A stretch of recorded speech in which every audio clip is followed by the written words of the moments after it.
ఏలూరు రామకోటి ప్రాంగణంలో మాలాధారణ చేసిన స్వాములకు అన్నపూర్ణ సహిత హరిహరపుత్ర అయ్యప్ప స్వామి అన్నదాన సమాజం ఆధ్వర్యంలో భిక్షా కార్యక్రమం అత్యంత భక్తి శ్రద్ధలతో కొనసాగుతోంది. అయ్యప్ప స్వాములతో పాటు వివిధ మాలలు ధరించిన స్వాములకు భిక్షా కార్యక్రమాన్ని నిర్వహిస్తున్నారు.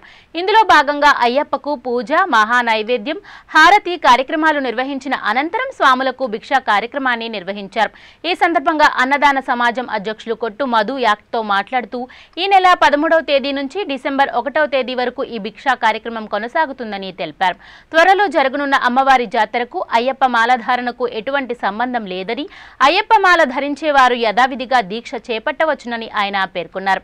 కోశాధికారి కొట్టు మనోజ్ మాట్లాడుతూ ఈ భిక్షా కార్యక్రమాన్ని స్వాములందరూ సద్వినియోగం చేసుకోవాలని కోరారు. ఈ కార్యక్రమంలో కోశాధికారి మద్దుల శ్రీనివాస్, గోపాల్ తదితరులు పాల్గొన్నారు.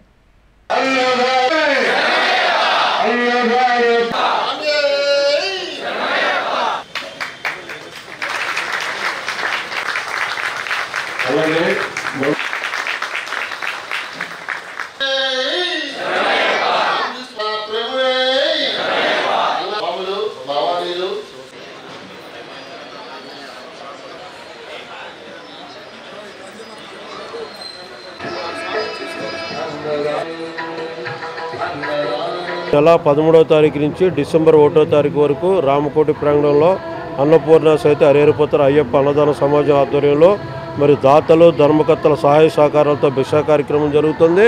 మరి ఈ కార్యక్రమానికి ఎంతో మరి చేయూతనిస్తున్న దాతలు, ధర్మకర్తలందరూ కూడా కృతజ్ఞతలు తెలుపుకుంటూ, అలాగే ఈ స్థలాన్ని మాకు అద్దెకు కేటాయించినటువంటి మన గౌరవ శాసనసభ్యులు బడేటి రాధాకృష్ణ గారికి, అలాగే మాకు కావాల్సినటువంటి మంచినీరు వస్తువులు, మిగతా ఇతరత్ర మన కార్పొరేషన్ తరఫున ఏర్పాటు చేసినటువంటి మేయర్ గారికి కూడా ఈ సందర్భంగా కృతజ్ఞతలు తెలియజేసుకుంటూ, అలాగే మరి భిక్షా కార్యక్రమం ప్రతిరోజు కూడా ఉదయం 11:30-12 గంటలకు మొదలవుతుంది. రోజుకి సుమారు 700 మంది దాకా అవుతున్నారు. రేపు కార్తీక మాసం ప్రారంభమైన తర్వాత 1000 మంది పైనే మరి స్వాములు అవుతారని మనం అంచనా వేస్తున్నాము. అలాగే చాలామందికి మరి ఈ సంవత్సరం ఈ పాటికి రోజు 1000-1200 మంది భిక్షకు వచ్చేవాళ్ళు ఈ సంవత్సరం జాతర గురించి అని చెప్పని కొంతమంది సందిగ్ధంలో మాలాధారణ చేసుకోకుండా మరి ఆగటం జరిగింది. జాతరకి మాలాధారణకి ఎటువంటి సంబంధం లేదు. మరి మాలలో ఉన్న ప్రతి స్వామి కూడా ముందుగా తొలుత విఘ్నేశ్వరుని పూజ, తర్వాత సుబ్రహ్మణ్య స్వామి పూజ, ఆ తర్వాత అమ్మవారి పూజ చేసిన తర్వాతే మరి అయ్యప్ప పూజ చేస్తారు. కాబట్టి మన దేశ తీసుకుంటానికి జాతరకి ఎటువంటి సంబంధం లేదు. ముందుగా నగర ప్రజలందరికీ దీపావళి శుభాకాంక్షలు స్వామి. మరి హరిహరపుత్ర అయ్యప్ప అన్నదాన సమాజం ఆధ్వర్యంలో మరి రామకోటి ప్రాంగణంలో గత 13వ తారీఖు నుంచి దిగ్విజయంగా జరుగుతున్న అయ్యప్ప స్వామి భిక్షా కార్యక్రమానికి సహకరిస్తున్న దాతలందరికీ కూడా ప్రత్యేక శుభాకాంక్షలు తెలియజేసుకుంటున్నాం స్వామి. మరి ఇటువంటి అవకాశాన్ని మొత్తం నగర స్వాములందరూ కూడా సద్వినియోగపరచుకోవాలని, అందరూ కూడా త్వరగా వచ్చి భిక్షా కార్యక్రమాన్ని ప్రారంభించాలని మనస్ఫూర్తిగా కోరుకుంటున్నాం స్వామి.